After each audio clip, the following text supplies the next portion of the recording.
Bihar election తర్వాత మళ్లీ election స్ట్రాటజీపై Prashanth Kishore దృష్టి పెట్టినట్లు తెలుస్తోంది.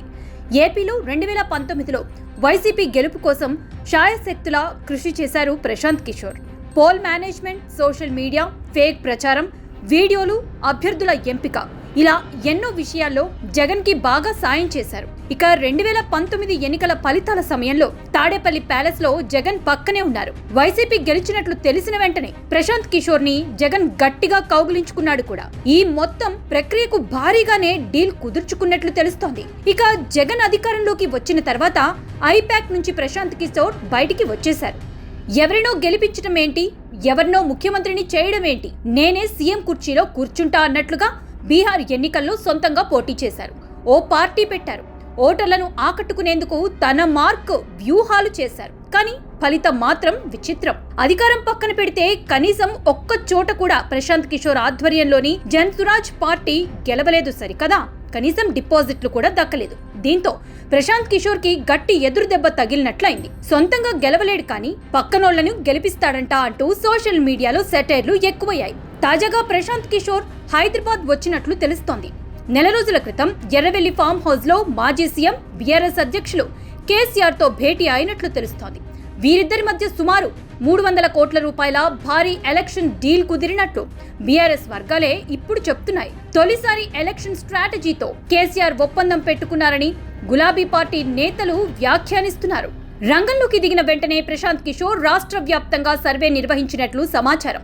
బీఆర్ఎస్ గ్రాఫ్ ఏమాత్రం పెరగలేదని ప్రశాంత్ కిషోర్ సర్వే తేల్చినట్లు పుకార్లు వినిపిస్తున్నాయి. కుటుంబ పెత్తనం, కవితకు ఉద్యాసన, కేటీఆర్, హరీష్ మధ్య అప్రకటిత గ్యాప్ తో నాయకుల్లో అభద్రత ఉందని కేసీఆర్ కి ప్రశాంత్ కిషోర్ తేల్చి చెప్పినట్లు తెలుస్తోంది. ప్రజల్లో ఇంకా బీఆర్ఎస్ 10 ఏళ్ల పాలన వైఫల్యాలు, అవినీతి, వనరుల దోపిడీ అంశాలు చర్చనీయాంశంగానే ఉన్నాయని, తెలంగాణ మేధావులు, ఉద్యమకారులు ఇప్పటికీ బీఆర్ఎస్ ని నమ్మడం లేదని కేసీఆర్ కి ప్రశాంత్ కిషోర్ స్పష్టం చేసినట్లు సమాచారం. కాంగ్రెస్ పాలనపై బీఆర్ఎస్ ఊహిస్తున్నంత వ్యతిరేకత లేదని, రైతు భరోసా, ఇందిరమ్మ ఇల్లు, సన్నబియ్యం, ఆర్టీసీలో మహిళల ఉచిత ప్రయాణం, సన్నవడ్లకు బోనస్ లాంటి పథకాల పట్ల ప్రజల్లో సానుకూలత ఉందని నివేదిక ఇచ్చారంట.